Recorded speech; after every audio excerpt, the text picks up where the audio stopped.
Status को रखने पर, और ये फैसला बाजार को पसंद तो आया लेकिन उसमें उसने बहुत रिएक्ट नहीं किया। शायद अभी वो समझने की कोशिश कर रहे होंगे, क्योंकि उन्होंने साथ साथ एक लोगों को कॉशियस भी किया है कि आप लोग एकदम फ्री फ्लो न हो जाइएगा, थोड़ा कॉशियस रहिएगा। अभी हमने काफ़ी चर्चा की कि इसके मतलब क्या है, इसको कैसे डिकोड किया जाए। जोशी सर, मैं कुछ चीज़ें पढ़ता हूँ जो मुझे समझना है आपसे। जैसे हम लोग देख रहे हैं कि जीएसटी कलेक्शन जो है रिकॉर्ड पे रिकॉर्ड बना रहा है, 1,60,000 करोड़ का सेकंड हाईएस्ट नंबर आया है लेटेस्ट। जो मैन्युफैक्चरिंग का पीएमआई नंबर आ रहा है वो भी काफ़ी बढ़ गया है, 56.4, मतलब 52-54 से ऊपर निकल गया तो बहुत अच्छा मानते हैं, हालांकि ये बहुत हाई फ्रीक्वेंसी नंबर होता है। सर्विसेज की पीएमआई भी 57.8 पे है। नॉन फूड क्रेडिट 16 से 18% के बीच में है।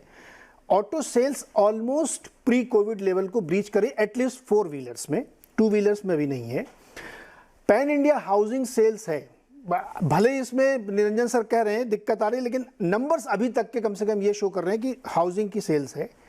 एयर ट्रैफिक खूब चल रहा है, खूब भर भर के फ्लाइट्स जा रही हैं, एयरपोर्ट में बिल्कुल मजमा लगा हुआ है लोगों का। होटल की ऑक्यूपेंसी आप देखिए, जो सर्विस सेक्टर का एक बड़ा है और उसके जरिए बहुत सारे लोगों को जॉब मिलती है। और पावर डिमांड पीक कर रही है। आप गर्मी को दोष दीजिए या कुछ दीजिए, लेकिन इस बार रिकॉर्ड नंबर पे गर्मी पड़ रही है और उसका पावर डिमांड भी आ रही है। ये नंबर जोशी जी ये इंडिकेट करते हैं कि इकॉनमी हमारी बढ़िया चल रही है।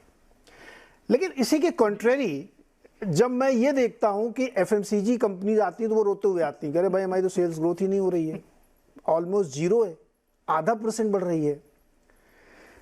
तो बड़ा कंफ्यूजन होता है। सरकार कुछ और कह रही है, आरबीआई कुछ और कह रहा है। मुझे ये समझाइए क्या चल रहा है।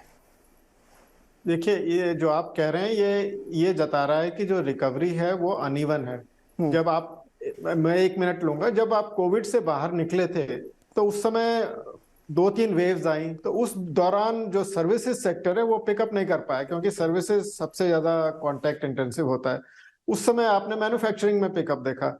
अब आप देख रहे हैं कि जो सर्विसेज आप जो बात कर रहे हैं वो सर्विसेज में बहुत भयंकर ग्रोथ है। अभी भी इस ग्रोथ के बावजूद भी सर्विसेज में जो कैचअप है वो बहुत स्लो है, I mean compare to the pre pandemic level. अभी इसमें और कैचअप बचा है, तो सर्विसेज की आपको में एग्रेशन आपको दिखाई देगा।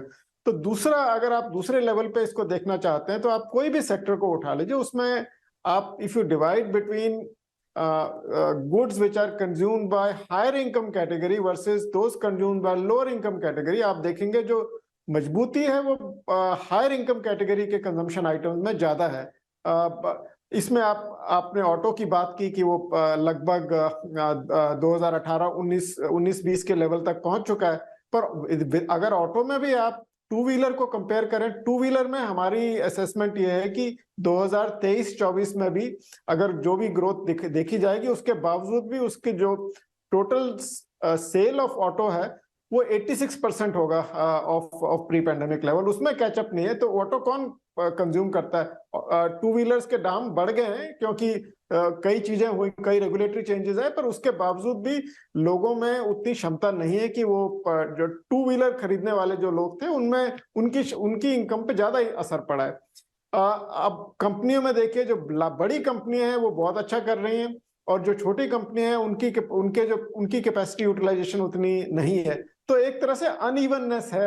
तो आप जिस हिस्से को देखेंगे आपको वैसा ही दिखाई देगा। तो ये एक तरह से रिकवरी बहुत अनइवन है। अभी सर्विसेज लेड ज्यादा है, मैन्युफैक्चरिंग का रोल थोड़ा कम है और कम ही रहेगा, क्योंकि ग्लोबल, आप ये मत भूलिए कि यूएस और यूरोप में स्लो डाउन आएगा। इतना ज्यादा रेट बढ़ाए गए, उसका असर बिल्कुल वो शैलो रिसेशन उनमें अवश्य आने वाला है। तो अगर वहां स्लो डाउन आता है, हमारा बहुत सारा एक्सपोर्ट्स उन कंट्रीज को है, तो वो मैन्युफैक्चरिंग एक्सपोर्ट्स में धीमापन ऑलरेडी दिखाई दे रहा है, और आएगा तो उसका असर आपको मैन्युफैक्चरिंग सेक्टर में पड़ता हुआ दिखाई देगा। सर्विसेज सेक्टर जो है, सर्विसेज एक्सपोर्ट्स अच्छा कर रहे हैं, तो सर्विसेज सेक्टर को वो सपोर्ट भी कर रहे हैं। तो मेरा कहने का मतलब है एक अनइवननेस सी बनी हुई है, और इसमें अभी एक ब्रॉड बेस्ड रिकवरी अभी नहीं है। अच्छा, इसको निरंजन सर एक और तरीके से समझते हैं। जोशी जी ने बड़े बढ़िया से एक्सप्लेन किया है। जैसे रियल एस्टेट की मैं बात कर रहा था, लेटेस्ट नंबर ये कहते हैं कि भाई अभी तो बिक्री ठीक ठाक चल रही है। मतलब बेंगलोर के मार्केट की मैं पढ़ रहा था, बंगलुरु, माफ़ कीजिएगा अगर बेंगलोर से बुरा लगे किसी को, तो कि वहाँ रेंटल यील्ड डबल हो गई है। इतना ज़्यादा डिमांड है, लोग किराए पे मकान बहुत ढूंढ रहे हैं। मुंबई में देखिए, दिल्ली में देखिए प्राइस हाइक हो रहा है। तो जो इन सेक्टर्स को कैटर करते हैं लोग, जैसे होटल को, एयरलाइंस को, उसमें काम करने वाले सारे लोग थोड़ी कार खरीदते हैं, उसमें बाइक वाले लोग भी हैं।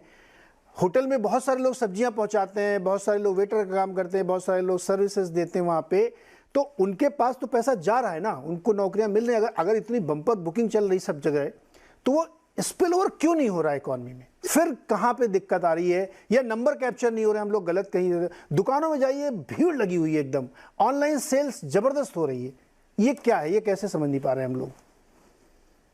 Neeraj ji, there is no doubt एक रिबाउंड तो आ ही गया है। आप देखिए, विश्व में हमारे जो जीडीपी ग्रोथ है वो 6% है, लेकिन हमारे पर कैपिटा जो इनकम है हमारे पॉपुलेशन की, वो बांग्लादेश से भी कम है। So Bangladesh per capita income is more than India. तो हमें तो डबल डिजिट जीडीपी ग्रोथ करने की आवश्यकता है।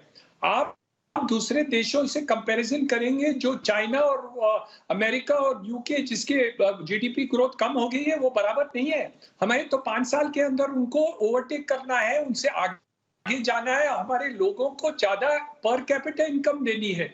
तो इसलिए हम संतुष्ट हो जाएंगे कि whatever GDP growth is there, it is okay, it is not okay. हमें मैन्युफैक्चरिंग इंक्रीज करना है, हमारे कैपिटल इंटेंसिव जो हमारे कैपिटल इन्वेस्टमेंट करना है वो जरूरत है। आप उनको नेगेटिव दिखाएंगे, ब्याज बढ़ा देंगे, तो कैपिटल इन्वेस्टमेंट नहीं होगा, तो हमारी ग्रोथ स्टोरी कहां से आएगी? हमें ज्यादा होटल रूम करना है। आप दुबई में देखें तो every day 1 new hotel is coming up, not 1 room, 1 hotel is coming up every day. वहां ग्रोथ है। आज एक दुबई जैसे शहर में there is more tourist in 1 airport of Dubai than the whole of India in terms of forest tourism। तो ये growth हमारे बहुत आगे जाना है। If you want prosperity of India, then if you don't have GDP growth which is absolutely double digit, हम कहाँ भी नहीं पहुंच सकेंगे। ये 6% से हमें satisfaction नहीं रहना है।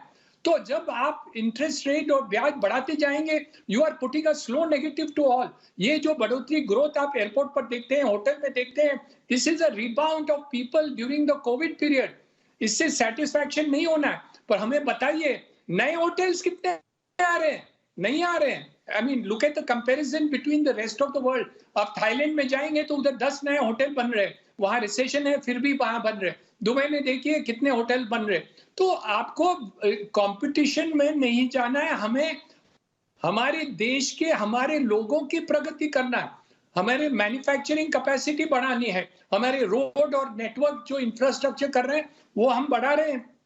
35 किलोमीटर्स पर डे गडकरी साहब का तेजी से काम चल रहा है, लेकिन every sector needs to grow.